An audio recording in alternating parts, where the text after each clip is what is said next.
પણ હવે જે નૈઋત્યનું ચોમાસું છે એ ગુજરાતમાં ક્યારે? આમ જોવા જઈએ તો આપણે જે વાર્ષિક કાર્યક્રમમાં જણાવ્યું છે એમ ગુજરાતની અંદર 15 જૂન આસપાસ, પછી એમાં 24 કે 36 કલાક આગળ પાછળ થાય, પણ 15 જૂન આસપાસ ગુજરાતની અંદર ચોમાસાનો પ્રવેશ થાય તેવી પૂરી શક્યતાઓ છે. અને અત્યારે જો ચોમાસાની વાત કરવા જઈએ તો હવામાન વિભાગ જ્યાં સુધી અમે વિડીયો રેકોર્ડ કરી રહ્યા છીએ આજે 2 જૂન 2026 અને સાંજના 4 વાગ્યા સુધીમાં, ત્યાં સુધી તો લગભગ કોઈ હવામાન વિભાગ તરફથી એવી પુષ્ટિ નથી થઈ કે કેરળની અંદર ચોમાસું પ્રવેશ કર્યું. પણ હું આપણા અનુભવ પ્રમાણે તમને જણાવું કે અત્યારે ચોમાસું છે એ ખૂબ સક્રિય રીતે આગળ વધી રહ્યું છે. આમ જોવા જઈએ તો ચોમાસાને કેરળની અંદર આવે અને એનો પ્રવેશ થાય એની સત્તાવાર જાહેરાત કરવાનો અધિકાર છે એ કેન્દ્રીય હવામાન વિભાગ પાસે છે. પણ અમારા અનુભવ પ્રમાણે હું જે વાત કરી રહ્યો છું એ મુજબ છેલ્લા 4-5 દિવસથી ચોમાસું છે કેરળમાં પણ સક્રિય છે, પણ એમની સત્તાવાર જાહેરાત નથી થઈ. એની પાછળનું એક જ કારણ છે કે ત્યાં પવનની ઝડપ કેરળના દરિયાકાંઠે 35 કિલોમીટર પ્રતિ કલાકની ઝડપ પવનની હોવી જોઈએ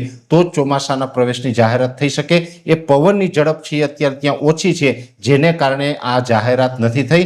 નહીતર તો ત્યાં કેરળમાં વરસાદ પણ સારો એવો પડી ચૂક્યો છે. OLR એટલે કે outgoing long wave radiation, OLR છે એ પણ ડાઉન થઈ ચૂક્યો છે.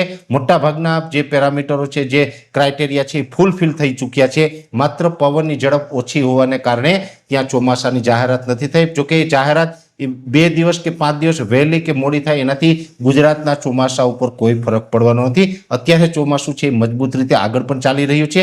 એમાં પણ જે 2 પાંખ હોય છે, દર વર્ષે અરબ સાગર કરતા બંગાળની ખાડીની અંદર ચોમાસું આગળ નીકળી જતું હોય છે. આ વર્ષે બંગાળની ખાડી કરતા અરબ સાગરની અંદર ચોમાસું આગળ નીકળી રહ્યું છે. એટલે જે બંગાળની ખાડી છે એમાં પણ ચોમાસું સક્રિય છે, પણ અત્યારે અરબ સાગરની અંદર કેરળથી થોડાક ઊંચા ભાગમાં, એટલે કે કેરળથી જે પશ્ચિમ દિશાના દરિયાકાંઠો છે એમાં ઉત્તર તરફ ઘણું બધું ચોમાસું નીકળી ગયું છે.